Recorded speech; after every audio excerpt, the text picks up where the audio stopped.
Cette reconnaissance maintenant pour la commune de Montbazin dans l'Hérault. Elle vient de recevoir le titre de capitale française de la biodiversité, un prix qui salue l'engagement de cette petite commune qui mène depuis 4 ans d'ambitieux projets pour préserver le patrimoine naturel. Oriane Dufaux, Camille Astruc.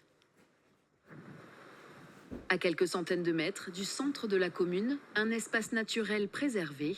On est sur des pelouses sèches méditerranéennes. Ce terrain de 7 hectares est l'une des parcelles achetées l'an dernier par la mairie de Montbazin.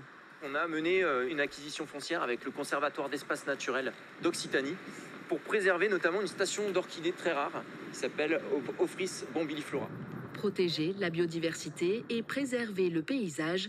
Depuis 4 ans, la commune a acheté 42 hectares de terrain comme celui-ci, une stratégie foncière ambitieuse. Si on continue dans la dynamique dans laquelle on est aujourd'hui, on perd l'équivalent d'environ un département tous les 10 ans sous le béton. Nous, notre objectif, il est de montrer qu'on peut continuer d'accueillir des gens tout en limitant cette artificialisation. Et ça passe notamment par la préservation de nos espaces naturels et agricoles de façon prioritaire. Dans la commune, les habitants sont sensibles à ces efforts en faveur de l'environnement.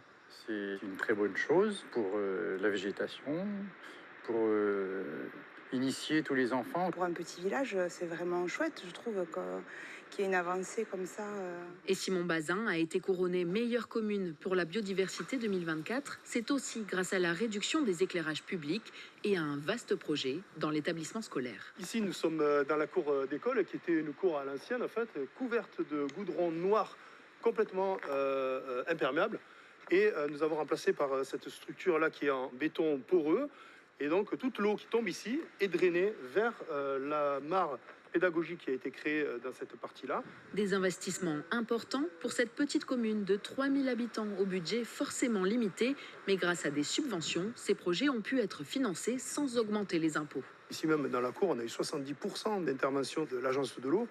Là aussi, nous n'avons qu'à avancer en fait, les travaux et ensuite on récupère les subventions derrière. Des initiatives inspirantes. De nombreux élus voisins sont déjà venus rencontrer le maire à ce sujet. Et avec ce nouveau titre, la liste des rendez-vous risque bien de s'allonger.